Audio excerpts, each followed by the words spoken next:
Hi, everyone. Thank you so much for joining us today. My name is Deidre Dumpson. I'm the operations director at Word Bookstores. And today, for our third week of our Word Wednesdays, we have the opportunity of having special guests from Celeste Mohammed, all the way from Trinidad and Tobago. And we also have Angela Spring from Duende District coming to talk with us today. We're going to kick off our discussion actually talking about Celeste and her new book that came out on May 25th in the US. It is called Pleasantview. And when my lovely coworker Amanda comes back, she's going to shove the book in everyone's face so you all can see that gorgeous cover. But Pleasantview is a novel and stories set in Trinidad, a fictional village in Trinidad. And each of these stories really captures, as I said in a previous session, the life, culture, weirdness, love, everything that is Caribbean culture. And so now I will turn it over to Celeste. She'll do a short reading, and then we'll talk about the book. Okay, hi everybody. I thought it would be great to read a little piece from this story called Home, which kind of bridges the gap, if there is one, between the fact that this is Caribbean American Heritage Month and it's also Pride Month. So I thought this was a good story to read, and you'll see why in a minute. Kimberly didn't know that her estranged father, Mr. H, cloth magnate, up-and-coming politician, had been shot. While he was in Trinidad, sliding from the leather backseat to become a heap on the floor of his car, she was still in self-imposed exile in Barbados, her tongue traveling down the ripples of her roommate Rachel's sculpted stomach. Kimberly's bedroom windows were open, letting in the groans of the Atlantic Ocean as it churned and twisted and crashed itself against the brown curves of the island's south coast. So easy to mistake the sound for Rachel's pulse, gushing as it climbed her trembling thighs. Kimberly held them up and open, knees in stiff peaks, knowing from experience that resistance heightened the intensity for Rachel. Soon, though, the ocean was drowned by another noise, the kind you might expect to hear at a murder, with Rachel bucking and shaking as her very life was leaking away. There would be a few minutes, Kimberly knew, of Rachel being deaf, dumb, and blind, that crucial interlude when Kimberly could satisfy herself. She'd become expert at doing it secretly, noiselessly, with nothing but a tiny lurch and an almost imperceptible gurgle. Rachel must never know. She would misunderstand, read too much into it. She was a Pilates instructor, not a lawyer. She didn't grasp fine distinctions the way Kimberly did. She hadn't done the research the way Kimberly had. She didn't know that a perfectly normal woman like Kimberly could experience physical arousal with another woman and not be psychologically aroused. Intent was everything. Lawyers knew this. Without it, a person was innocent. Kimberly was innocent. She was not a lesbian. She assured herself of this as she rolled her forehead across Rachel's belly, clutched the bedskirt, and waited for her own heart rate to slow. Thank you.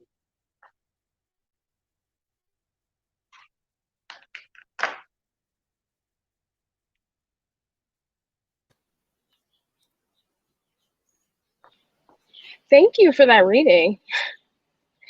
That was lovely. And I actually, it's great that you picked that one because I feel like that was one of my favorite stories because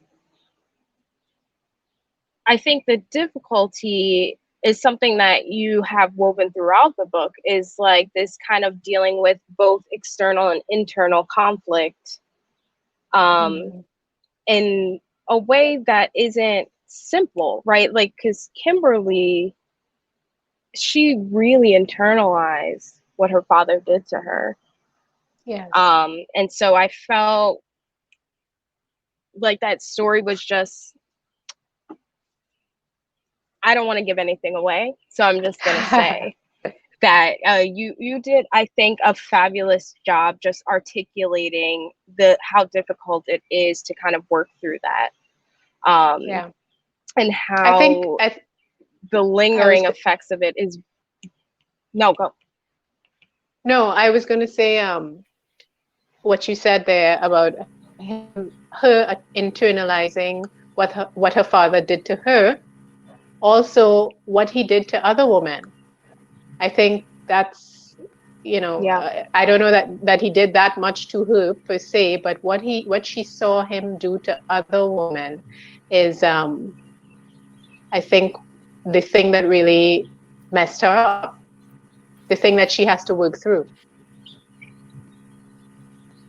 yeah, definitely. So this is um a tangent, but we tried to come up with questions that wouldn't give away too many details. Um, Yes. Good so luck with I that. guess my well, even if we give away any details, there's so much more, no matter what. But I did want to ask, because I think when we're talking about Caribbean heritage, especially in the US, language speaking Mhm. is so important. And for me, like, my mom was born and raised in Trinidad, and she came to the US. And when I was born, for her, it was less important to make sure that I was able to speak Trinidadian Creole, but more important that I was able to articulate myself and sound a certain way so that I could move through the world. And so Yes.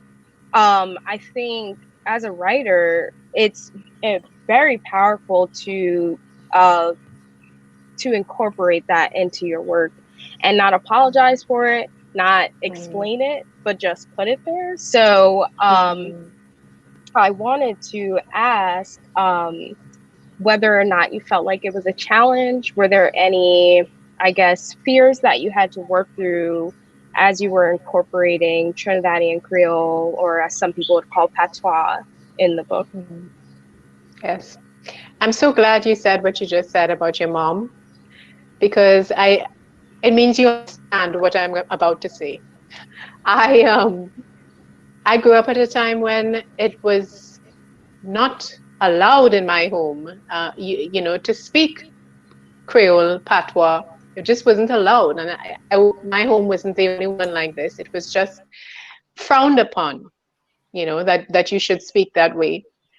All, our parents, all my friends, everybody, the thing is, you had to learn to speak standard English, and that was the language you spoke outside of your home. It was the language that you would write in. The only time you could lapse into Creole is probably for emphasis. Um, but really and truly, it was frowned upon. I think because our parents, they were coming from a place of colonialism and having to prove that they were more English than the English. So, and then I became a lawyer, which is like the worst thing you could possibly do if you want to if you want to start speaking Creole, because it's law in Trinidad is all about very old English, right? Um, so by the time I started writing, it was very hard for me to allow myself to go into Creole, to write in Creole. Very, very hard. And I kept feeling like maybe if I did so, I would embarrass my parents, Mm. you know?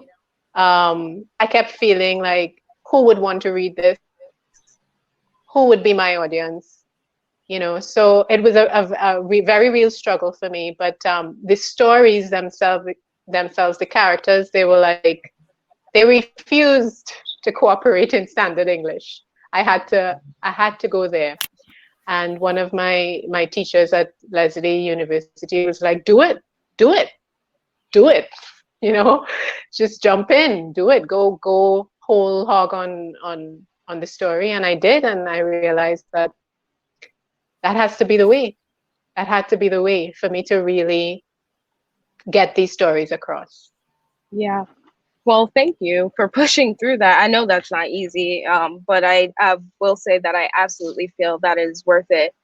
Um, because I know you had shared earlier, a lot of feedback you're getting is like, here to read it, it just immediately feels like home, right? For some people, it seems maybe backwards, or some of the ways that people interact with each other seem bizarre, but it felt so much like home. And I was just like, yes. I mean, I just was curious as to where, or like how you were able to build and find that confidence. So thank you. Um, Hmm. and then my other question for you is, and we lost Angela. I hope she'll be able to come back. Oh, she's coming back.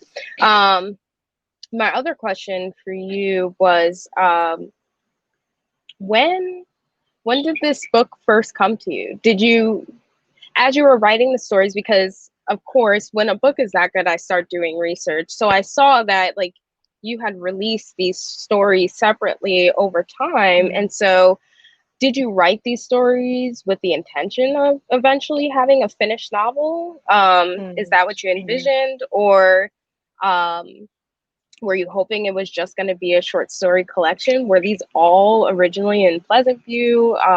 Tell us more. Mm. Lean in. It's a good story.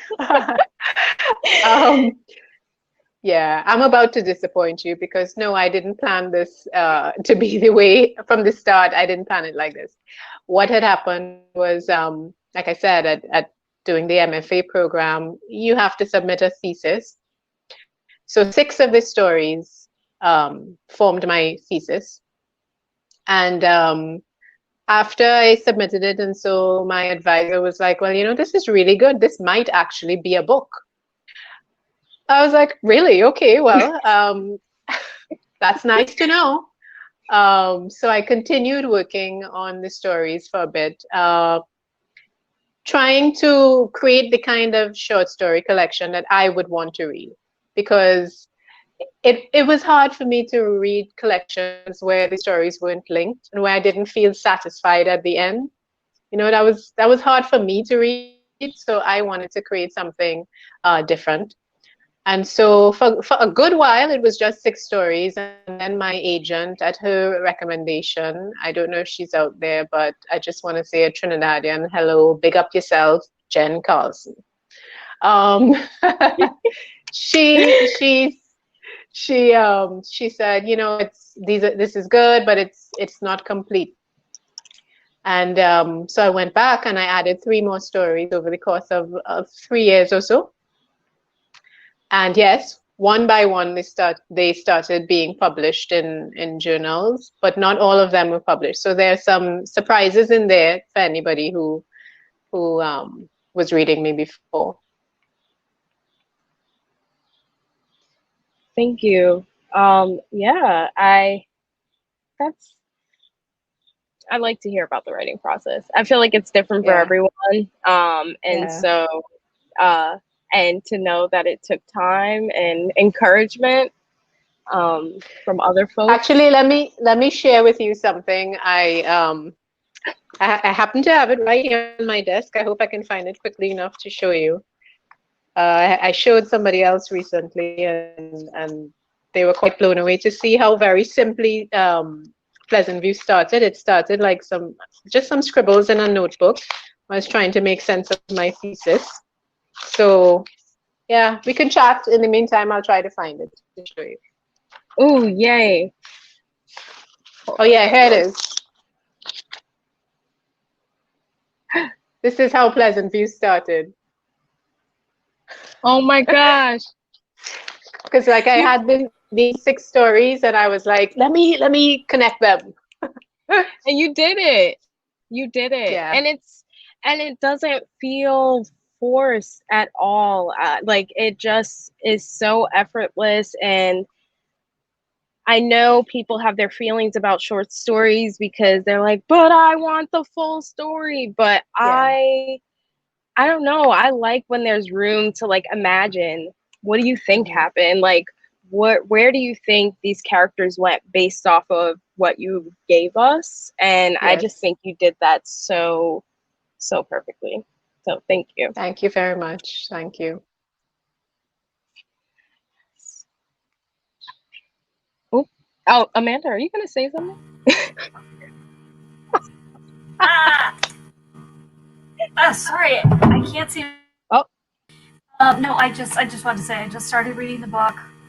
I'm only in the prologue, but I just wanted to. I just already love the sensation. Like I wanted to read it right before we spoke because I want the sensation of reading this book to be in my mind and in my body, and that's how I feel. I feel like it's a sensual book. I already get that right from the beginning, and I've just been. I was reading it at lunch, and I'm really enjoying it so very much.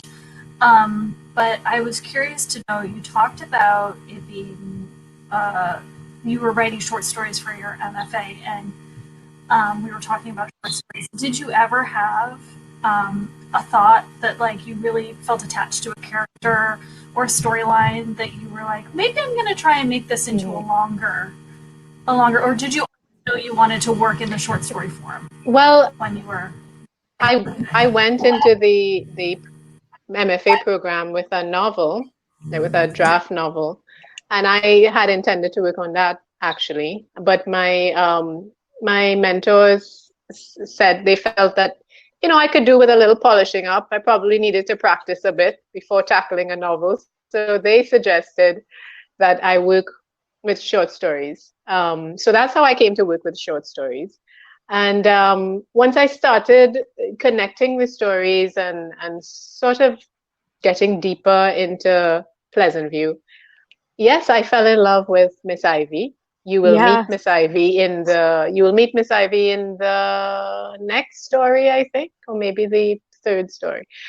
I fell in love with Miss Ivy, and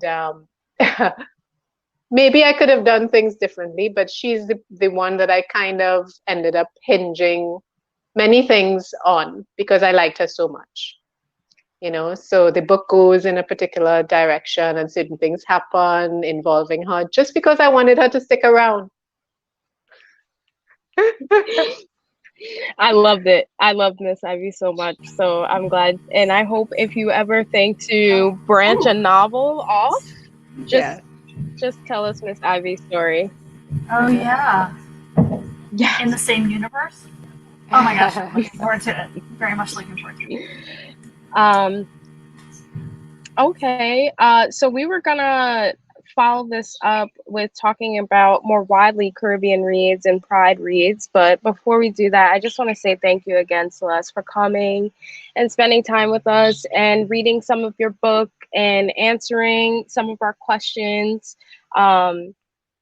And just shouting us out when I originally talked about your book. I Yes. genuinely was just like, I love this book. Anytime I see a book coming out by a Trini author, I immediately want to pick it up.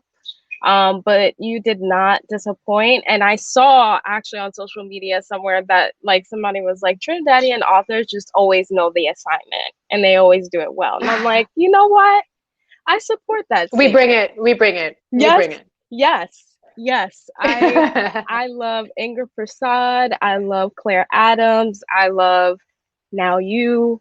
And I'm so excited. I just picked up Dion Brand, who Mm, is a Trini Canadian author, and I mm. purchased Amanda Smith. She's a Trini Irish writer. I'm like, take me all over the world. Let's go. um, Okay, well, I will. so I'll stay on for a little while if it's okay and just listen. yes, yes, please. And if you want to interject with any recommendations, please do. Oh yeah, we'd love to hear. Yeah, recommendations, Please. For those of you who joined late, we actually have a book selling friend here with us today. Angela Spring from Duende District is here. Angela, you want to say a little bit about your store? Sure. So Duende District is a little weird. Right? In all the right ways, though. In all the right ways. I know. Yeah. We're, I always say that we're everywhere and nowhere. Because it's true. Like the Duende. So Duende District is a collaborative pop-up bookstore for and by people of color, where all are welcome. So we specialize in only carrying books by Black and Brown authors. I have what I call pop-up boutiques, which are with my partners in different places. Like I partner with cafes, I partner with, there's one of my, I'm partnered with Red Planet, which is the only Indigenous-owned comic book store in the world. In New Mexico, I partnered with Shopkeepers, which is an Asian American-owned sort of like general store in DC right now. And then we also do individual pop-ups and things like that. And we do a ton of like virtual events and on-the-ground events. And we're very much about like things called like in cultural conversations. It's really important to me that especially across the immigrant communities where we tend to not talk to each other, even though we face a lot of the same issues, to get together and use literature as a way to start bridging those gaps and working together, because we're very, one of our sayings is, it's interesting, Celeste, when you started talking about colonialism and especially, within the Caribbean and like your experience was like my experience in the US with my mother, like they literally beat the Spanish out of her when she came to the US. And then, because I was born in the 80s, especially like, I'm not fluent in Spanish. I'm only like half fluent, which is incredibly annoying. But she wouldn't speak. She was discouraged to speak to me in any of us in Spanish, and so that's really difficult, and particularly weird when we go. My family's from Panama and Puerto Rico, so it's a little less weird in Puerto Rico, but that's a whole other set of issues because we are actually a colony of the United States, and that's a whole thing. We'll talk about that later, but also the fact that like my great grandfather on the Panamanian side was actually born in Martinique, so I have a lot of, and, I think about when I trace my own history as I've been doing more research, because I'm also writing my own book. I'm normally a poet, normally don't do things like write books, but, I've been looking at like, just my own Taino background and like how they came from, Venezuela and the Colombia area. And then it was so interesting when you said like, Trinidad is that first island. You really see where the Taino came off from the coast of Venezuela and all of the Caribbean islands. The best thing I ever did, and I'll talk about, Vanessa Riley has a really wonderful historical novel called Island Queen that's coming out this month. And it had a map right at the front. And it's, and I could, I don't know why, I'm not a map person, but I was like looking at it, I was like, there is my whole history. And I have so much French in my background, along with the West African and the Indigenous. And like when you start tracing that, the Caribbean, all of those islands, and the way that we are all connected to each other is fascinating. And through all of the different like European colonizers and the battles that they had. So like the British, the Dutch, the French, the Spanish, and just how that's reflected in so much of our everyday life. So I was really excited that you guys invited me to this conversation, because obviously This is something I'm thinking about a lot. Anyway, so yeah that's Duende, that's me. Thank you. No, that was perfect. Actually, there's someone who I saw that said like, if you read Caribbean, you read the world. Because the Caribbean is so influenced by so many, I mean, Trinidad alone, the Spanish, the French, the British, all ruled, and there's migration from all over the world to this place, from South America, from the West, I mean, just everywhere. So it's just like, there is so much rich history and culture that can be broken down in some of the most unique ways that I love reading Caribbean literature. So thank you for joining us. And so we thought the way we could split up this conversation is One, by talking about Caribbean and Pride reads that we've read, that we love, and we think more people should pick up.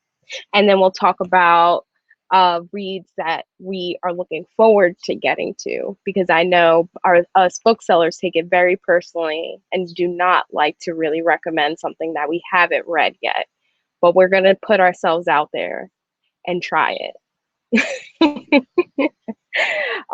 Does anybody want to go first? I have a couple of books. I want to do my crossover books first. So Amanda and I were trying to put together a crossover list of books that no, don't worry. I'm not going to say that you have them, but of books that apply to both Caribbean Heritage and Pride Month, which we did. You have Here Comes the Sun, Nicole Dennis Benn. Right, I do.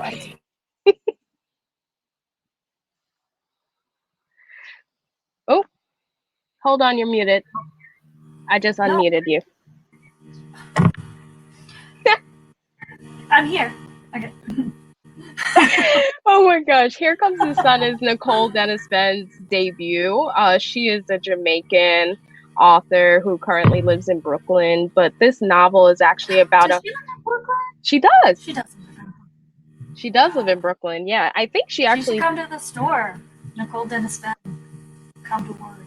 If you ever see this, just know You're we love always you. Welcome. I literally give her whole backstory every time I recommend this book to someone. I'm like, just so you know, she married her wife in Jamaica and they did it in the middle of the country and everybody saw it and it was amazing. But she's just one of my favorite Caribbean writers, and Here Comes the Sun is a really beautiful debut book that she wrote. And I actually know Angela has another recommendation of Nicole. Yeah.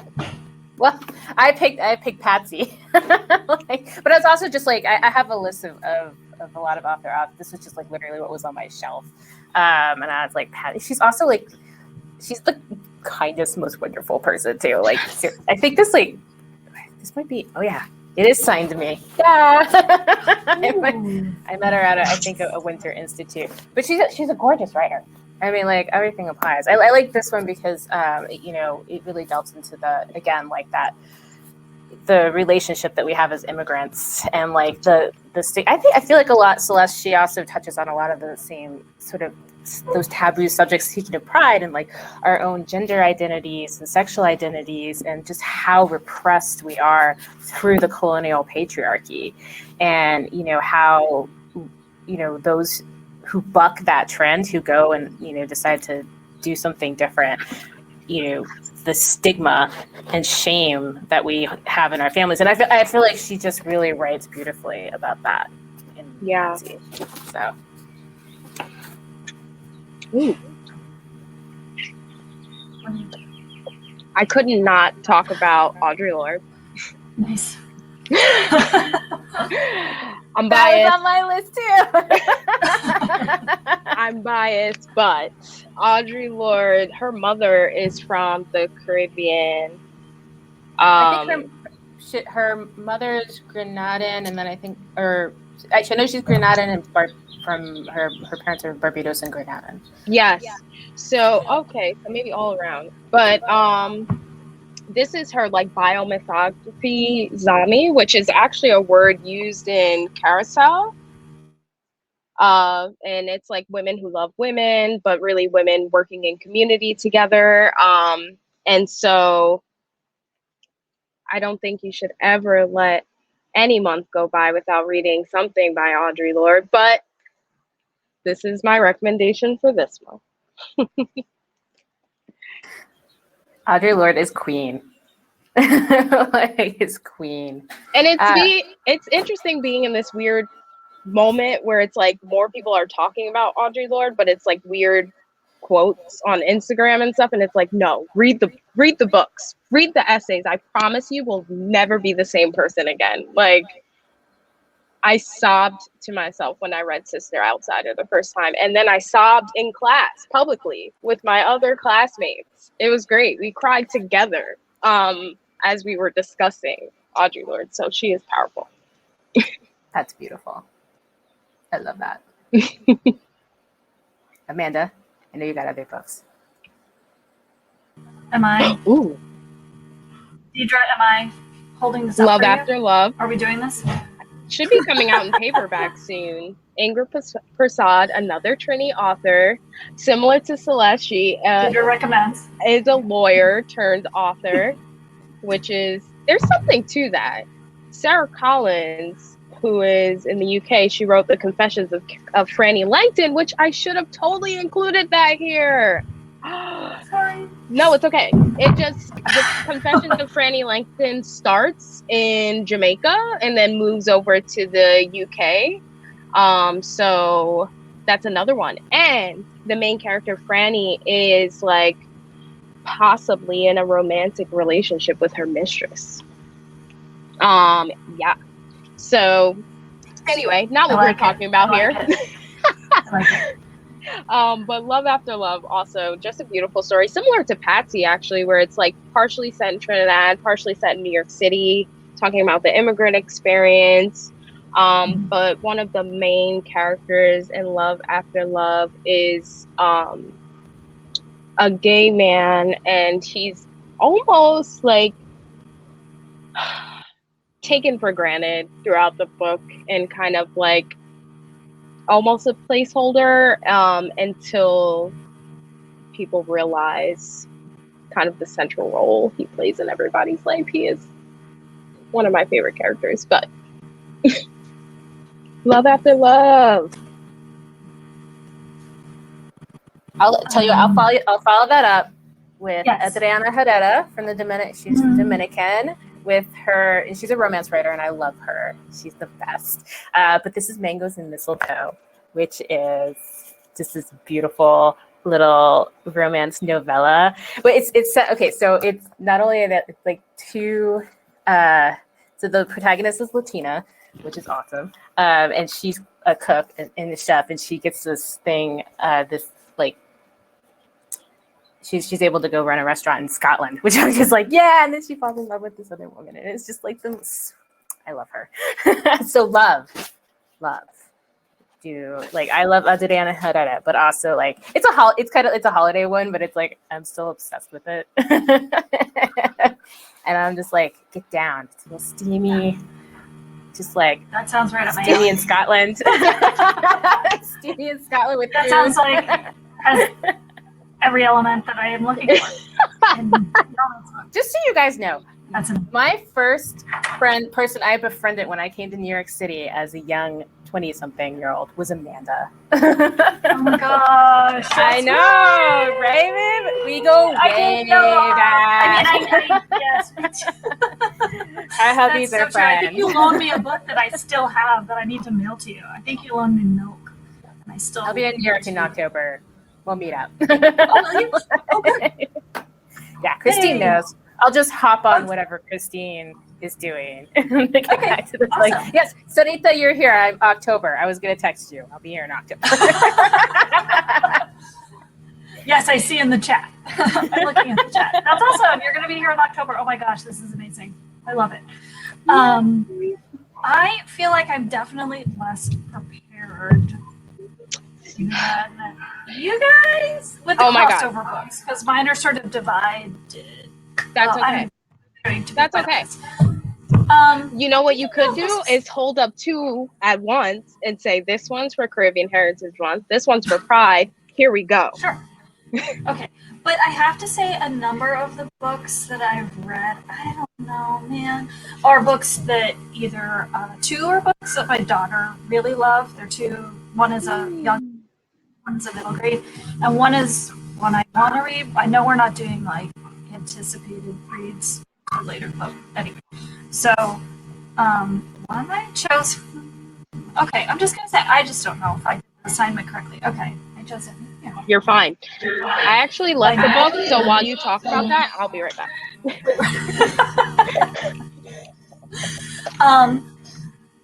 Everything. Did you ever read this, Angela? Did you read this one? Oh my gosh, it plays with form in such an interesting way. It's a YA book. It's I need to like write. I'm writing them down. I'm like, what did I miss? And it's this girl. It's like when I say it, it sounds like the oddest premise, but it's executed in such an amazing way. It's this girl, and she's been kept very she lives in kind of a germ-proof house because her mother, in the wake of like a tremendous loss, has convinced herself that her daughter has this like autoimmune disease that so if she were to go outside, she would immediately get really sick. And then a new boy moves in across the street, and they develop like a relationship through their window, and then it's a YA love story. And Nicola Yoon is a Jamaican author. It doesn't take place in Jamaica, but it's really a beautiful story. She plays with form in a way. There's illustrations done by her husband. They're the most adorable couple ever. He is an author as well, as you probably know. He wrote Frankly in Love and Super Fake Love Song. And he just had a new Thriller. It's thriller like version 0 adult so novel. Talented. Yes, fine. Take all the talent. That's fine.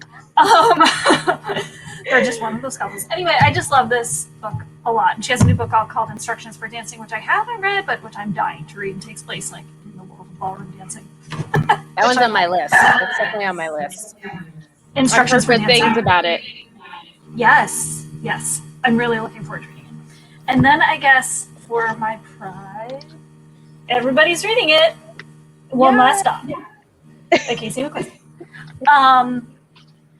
And this is a super steamy romance. It's this woman named August. She moves to Brooklyn, and then she has this connection with this woman named Jane on the Q train, which is interesting because I think I've probably ridden the Q like a total of 3 times in my 20 years in New York. But now I like want to ride the Q all the time. And she develops this connection with Jane, and she's unclear as to what's going on. She always sees her in the same place. Every time she gets on the queue, Jane's there. And it turns out that Jane is kind of like a woman who's trapped out of time.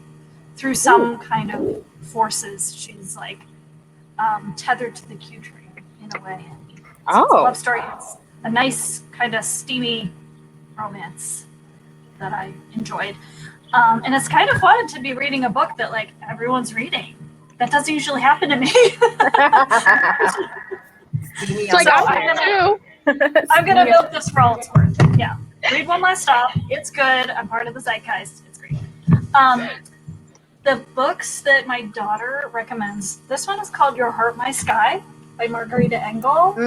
It's a YA book. It's in verse. A YA book in verse. And it's about hunger. It's about food insecurity, and it's also a love story. And she highly recommends it. And the other book is a middle grade book by Corinne Getton called When Life Gives You Mangoes. Yes, it's a middle grade book, and it's about a young girl who is experiencing amnesia after being caught in a hurricane, I believe, in a storm, and she's trying to figure out the what happened, and her family are trying to figure out what happened. It's supposed to be a book. And then the final book, Deidre probably knows what I'm talking about. Angela, I don't know if you've heard about this one. Let me just preface this by saying that, never mind, I'm not going to preface this by saying anything. Okay, it's called Where the Rhythm Takes You. This is a retelling of Jane Austen's Persuasion set in Tobago, and I'm dying to read it. Deidre, you're going to read it with me, and we're going to talk about it? I read the first few chapters. Okay. It definitely seems like it's going to be a fun, like, maybe anyone who's had a crush on someone and assumed that person wasn't even remotely looking at you. You know exactly what that feels like. Come on. Unless you're just like, the most aesthetically pleasing person in the world and everyone wants you. Everyone's totally confident in their capabilities. What are you talking about, Deidre? Yes. I don't know what you're talking about. Yeah. I am desirable. You are. Doing that? Can I just do one more? I'm sorry. Yes. I don't know what I'm doing. Oh, right. So I divided it. I didn't have any crossover books. This is called Were I Not a Girl? She's a local author. This book is actually signed.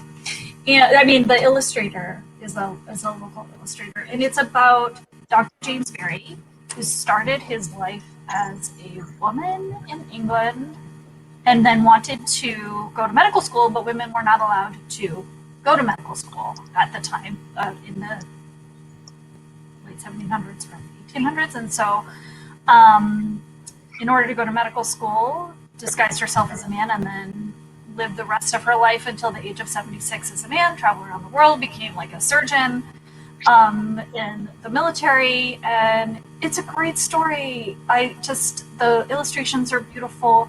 The text is beautiful. They don't know that much about this person's life, but they know enough it's just about like living your truth in a time when it was really, really dangerous to do so. Dr. Dewsbury fell in love with a man. It was illegal. It was dangerous. I don't know. There's just something really lovely about the story. It's nuanced. It's light. It's not light as in like it's a serious story, but it's just I love the text. It feels almost poetic in the way they write about it. So I just want to mention this book because I really like it. Yes. And I know Rachel, who is on our team, is there in the crowd, and I'm like praying that she's keeping track of all the books we've mentioned today because I've done a terrible job at it. I was like, Rachel also I just should got back make from a list vacation. on Duende. Because I was like kicking around with my friend Yohanko. I was like, we should do a Caribbean writing panel, and it just never came to fruition because pandemic here is like that. Caribbean writing panel. I'll do a list. I'll do a list. So if you could also go to the Duende page, and I'll put together our little Caribbean thing. And I did want to make sure, Didra, that you knew about Callaloo, the kids' book Callaloo.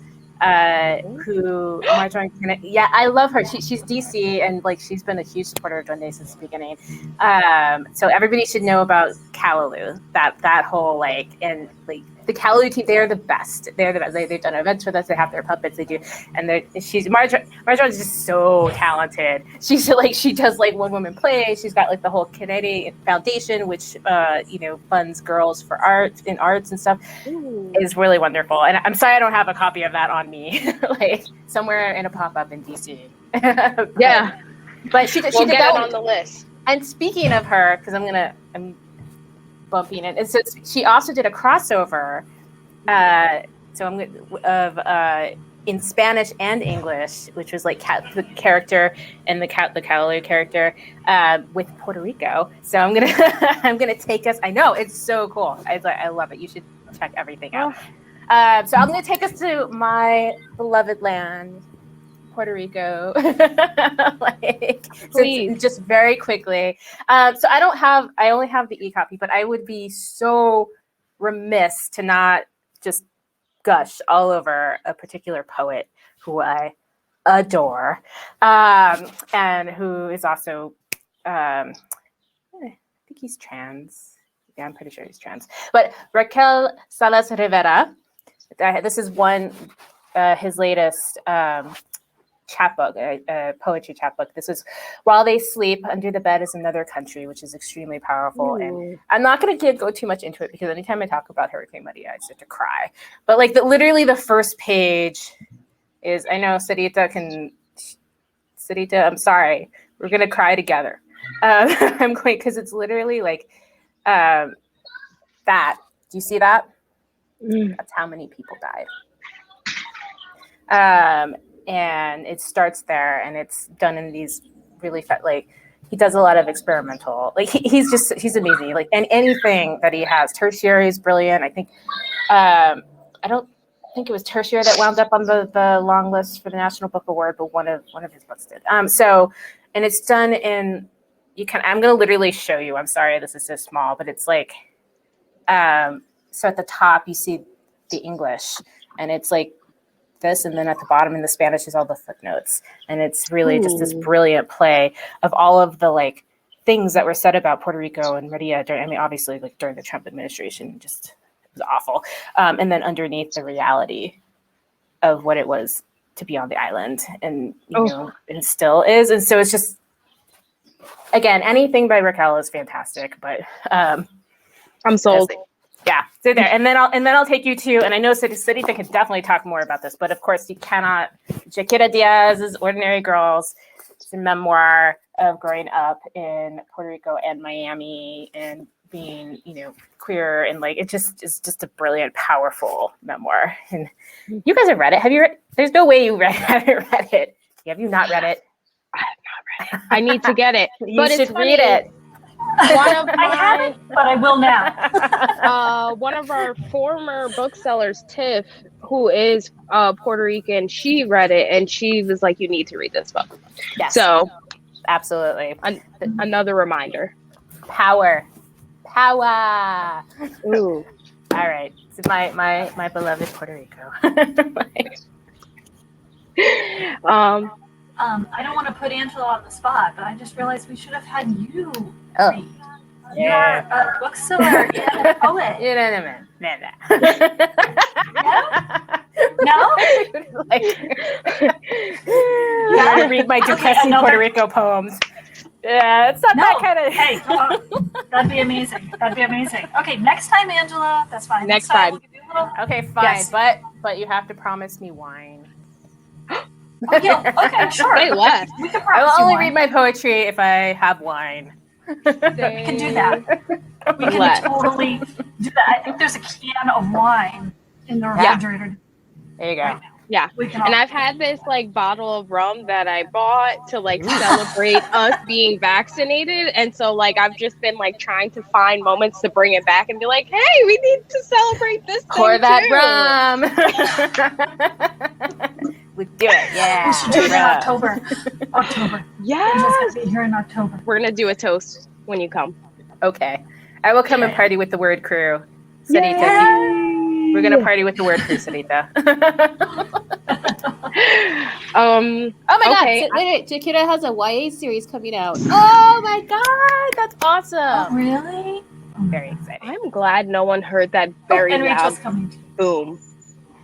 What was it? We just heard like a kind of small thing. Are you okay? Was it thunder? No idea. It's been happening once a day now. I don't know what it is. Are you in Brooklyn? Okay. Where in Brooklyn are you? I'm in Long Island. Oh, you're in Long Island. Oh my god. There's no reason for this to be happening. I can't tell what it is, but we're just gonna and now this poor dog, it scared the crap out of him and he is just barking in the back. But that's okay. We cannot hear the dog. Or I can't hear the dog. He's very tiny, so. Very tiny dog. What if he's actually very large? All right, I have a list. I tried hard. Oh, yeah. I did my homework. Okay. You're so good. I did too. I was like, okay, good. So I'll just say really quickly, Deirdre, and then we'll go over to you. Definitely read Daisy Hernandez. So this is Cuba.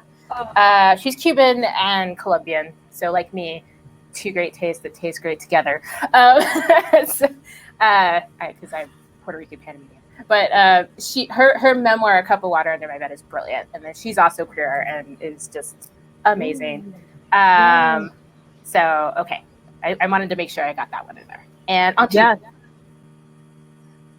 Oh, yeah. I was like, I just have a couple more crossover ones. This one came out yesterday and is one of my staff picks. Rainbow Milk by Paul Mendes.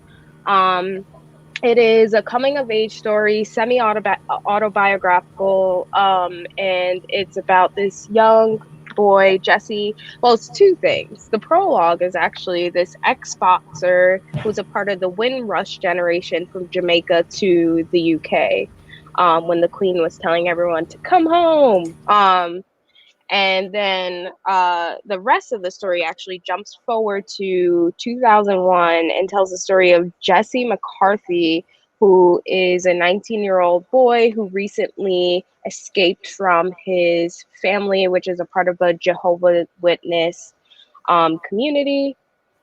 And he is like discovering his sexuality as like a gay man, also tackling like what it means to be in an interracial relationship, specifically as like a person of color being with a white person, and really like grappling with that. But also like I think presenting sex and sexual health in such a nuanced way where some people might read it as promiscuity, I think it just shows the reality of like not having information, going into the world not having information and slowly learning, usually through making mistakes. So it's a really, really great book. And I was a part of Indies Introduced, so this book is actually on that list. I just want everyone to read it. We need more queer Caribbean literature.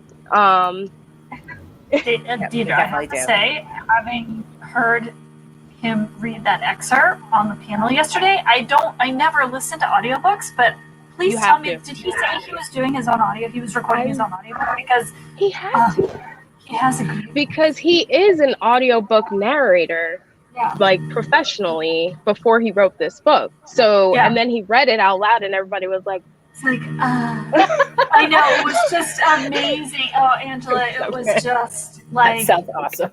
just washing over you. And I know, I'm going to have to make an audiobook exception. I mean, I don't have anything ideologically against audiobooks. I just never listened to them. But that was like really appealing. Yes.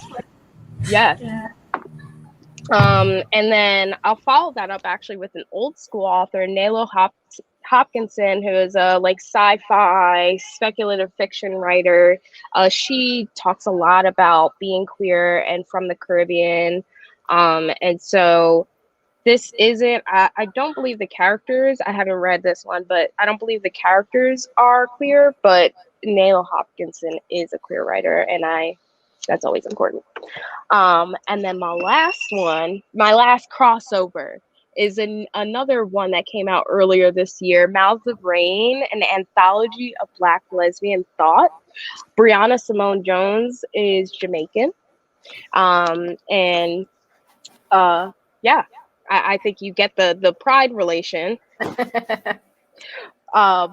This is another one I haven't read, but it's so greatly influenced by Audre Lorde, Pat Parker, the Combahee River Collective, which was a collective of women, of queer women of color that wrote together and would take writing retreats, and we need more collectives like that. I'm just saying. And there's like this actual famous like Essence like article when they took a retreat to Antigua. So you just see all these like Black women writers like on the beach having fun, like just looking all fabulous, and you're like, all right, that's cool. One day I'll get there. One day. But yeah, those are just a few. I have more, but I'm gonna stop myself.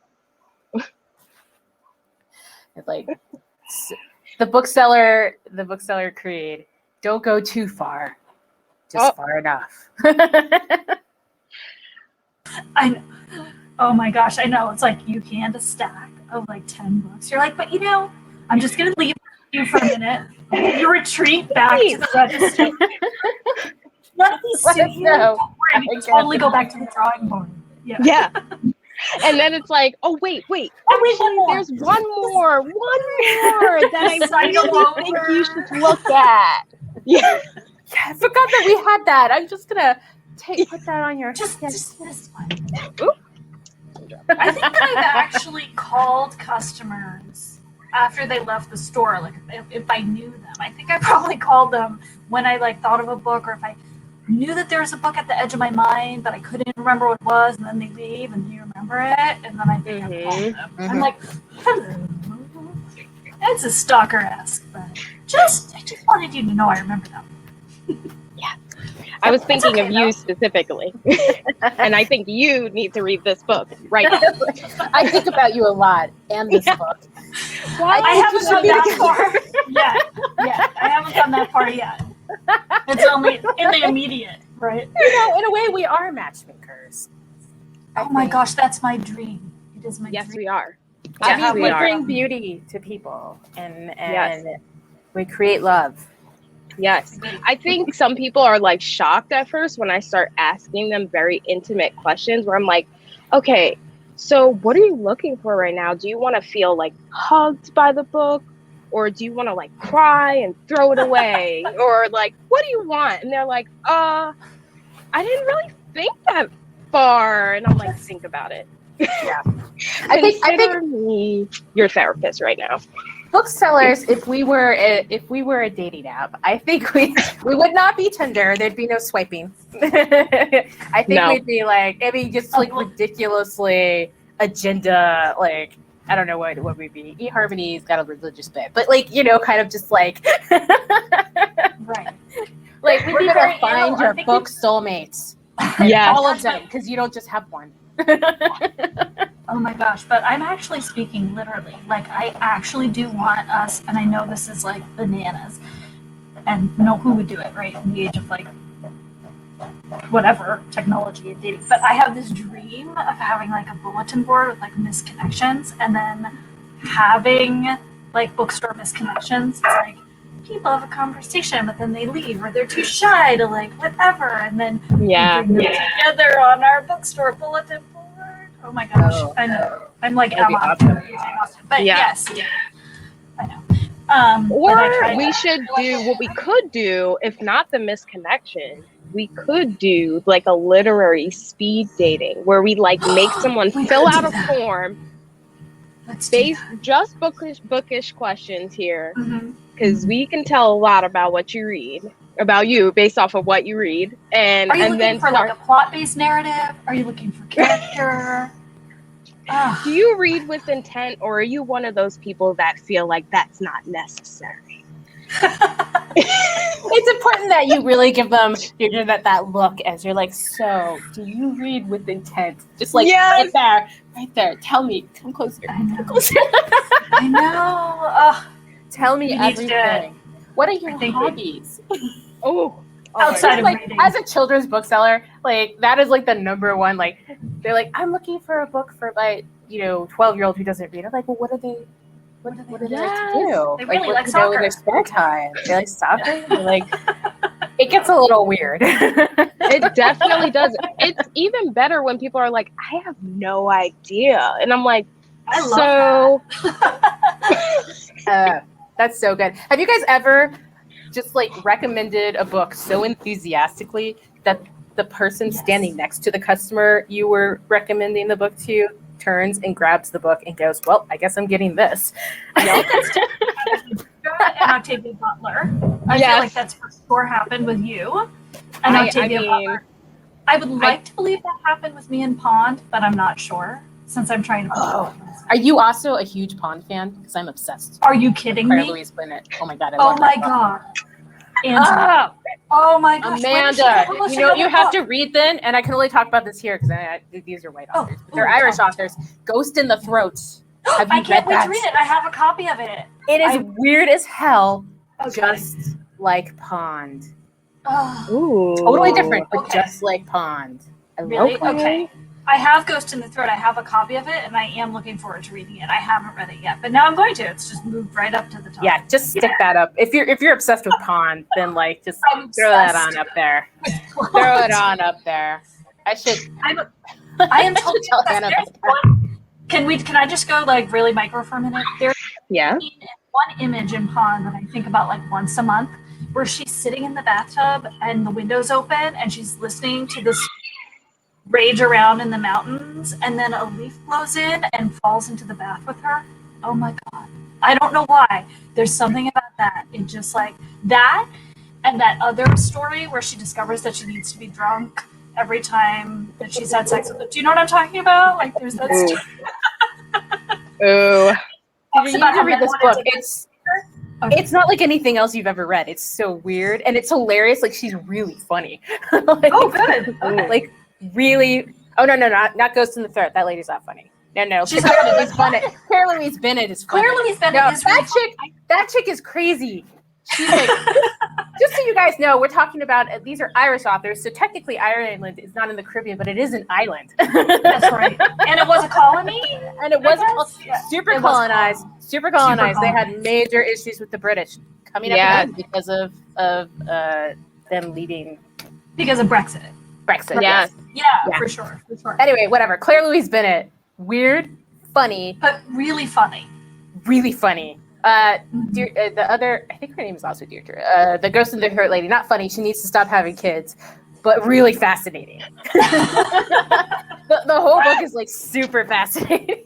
I know. I wrote like Point Reyes. You guys know Point Reyes, Steven over at Point Reyes in California. Yes. But he read it too, and we had a funny exchange where like it was him or his wife. I don't know who runs the social media account, but like I was like, this book is wild, and he was like, they were like, yeah, she needs to stop having kids, but yeah, it was wild. To be fair, her husband was like, can we please stop having kids? Oh my god. I can't wait to read it. Oh my gosh. I'm really excited to read that one. I'm sold on Pond now. I have to get it. Yeah, I failed to mention with Pond how funny it is. I don't know why, but it is funny. She's super dry, but really funny. But I always kind of fail to mention that element. But it is my personal goal to put it in as many hands as possible. I'm like, I have a book for you that's not like anything that you said you wanted, but I think you might like it. Like, honestly, you have successfully hand sold that book so many times. So many times. Through sheer force of will. This is the best book I've ever read in my life. Well, how can I say no to it now? My God. I like really weird books. You get at that point, like I've been doing this for 20 years now, and like I just want the really weird. I've never read that before. Super weird. Like, what am I reading? This is amazing, but what am I reading? Yes. You need to then read Poppy Show. It's by Leonie Ross. Yes. I haven't read it, but writing it down. So weird. Yeah. So weird. It is so weird. It's on a fictional archipelago in the Caribbean called Poppy Show.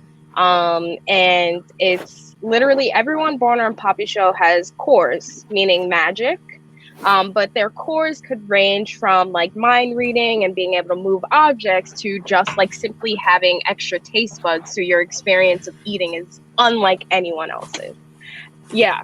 What is this book? It is literally told over the span of a day, 24 hours, and it's like star-crossed lovers finding their way back to each other, and how that all happens. But it's also hilarious.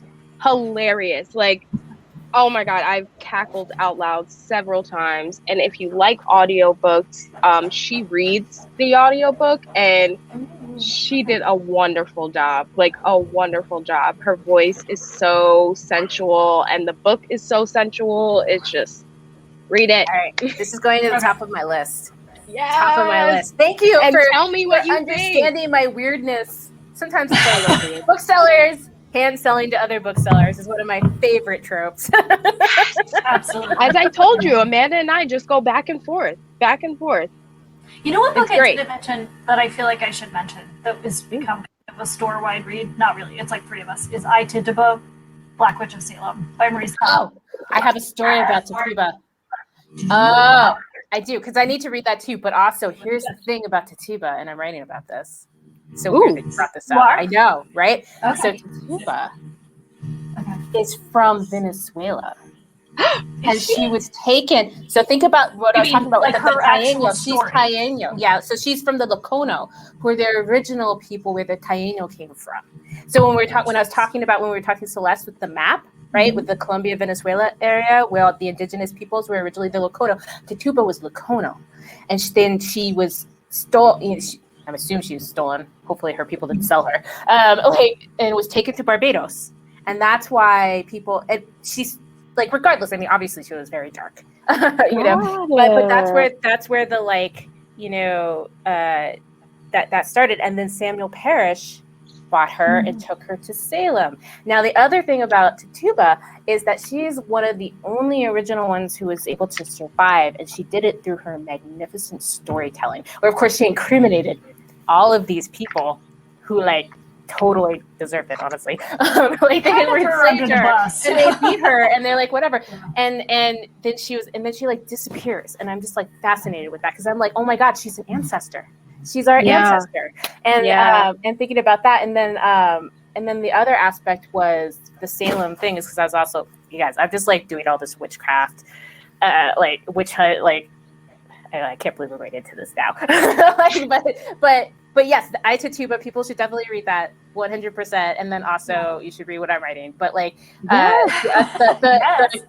you guys remember the cake that she supposedly made for, the girls that gave them the fits? Yes. So it might be the ergot mushrooms, which is what, LSD is derived from. And it grows, it's a fungus that grows on wheat. Ooh. And so what might have happened, this is like speculation, is that those mushrooms were on there and that's what actually gave the girls the fits, because they were having a hallucinogenic experience. Like when you take shrooms to like hallucinate, it's those ergot mushrooms, right? Wow. And so they might have been having an unbeknownst. And so it happens like, and they can also be deadly. They can be poisonous, but like that also might be an aspect of it. So, but I'm like, wow. I know, right? Wild. But yeah, Tituba, she's our ancestor. Wow. Like Caribbean. Wow. Straight That's like crazy. South America, indigenous, Caribbean, like the whole thing. We are all connected, my friends. That's amazing. I am excited for all your work. I can't wait to read it all. It's gonna be great. That's gonna be great. And now the pressure's on, because now you're gonna get a ping from us alternating every week. Is it done yet? Can we get a gallon? Writing going, Angela. Oh no! Yeah. Oh no! Any DRCs available? Yeah, y'all are gonna have to wait. I have a toddler. I know. I run a business. Just put your patient pants on. Put your patient pants on. But you do publish your poetry regularly. I would like people to know that. I do. I feel like you do. Your poems are published. Yes, exactly. And I also write book reviews, so you can catch me on tour.com. And and then I've also just started this gig as the poetry editor at the Washington Independent Review of Books. So that's cool. That's great. Congratulations. I started this casual gig where I'm doing this thing, but I'm actually important. It's fun. It's exactly the right amount of work for me, and that's all that matters. I love it. Well, congratulations on that, and we are so excited for whatever is to come, whenever it comes. And I think we are all excited to see you in October. Oh yeah, we're gonna party, full party.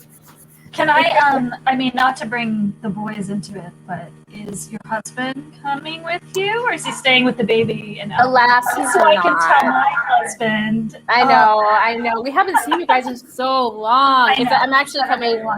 I'm coming to White Plains for an ABA board meeting, and so I'm trying to get in there. But I know my New York community. I love you guys. I miss you so much. I know. But okay. Well, great. October. We're penciling you in. Yes. No way. Frank and I will get as soon as the baby's able to deal with perhaps a large city. Although I don't even know what I'm talking about. We're literally taking him to Mexico in September, Puerto Rico in November, and then Panama in February. So by that time, we'll be world traveled. Exactly. Finding a place to stay that's not the size of my pinky in New York City. I know. It's you guys know how it is. Yeah. I won't even get into that. Because there's a lot to say there. Mm-hmm. Let's just say everyone read 3 rooms, right, Amanda? 3 rooms. Oh, Angela. Okay, one more book, and then I have to go. You guys should chat. No, we have to. We gotta go. No, we have to. Okay, we're Angela, over. You need to read 3 Rooms. It comes out in August. It's by Johanna. It's her debut. It is remarkable. Since we talked about Pond, writing it down. It really, the voice really reminded me of Pond. It's about this woman and this young woman, and all she wants is to find a little financial security in London so she can have her own apartment. It starts in Oxford. She's like a postgrad at Oxford. She has her master. It's just really, it's so well done. It takes place against the backdrop of Brexit. I don't know. I could go on and on about it. I could talk about it every week, but I think you might really like the voice. I think you might really like it. On the list, then. I'm putting it on the list. I do have to share a text that just came in from Christine. She's okay. She's like, get off the phone. No, you guys. She's like, been on ABA calls since 5. So sorry I missed your cameo. Was it okay? And I'm like, we're still here. happening. We're still here.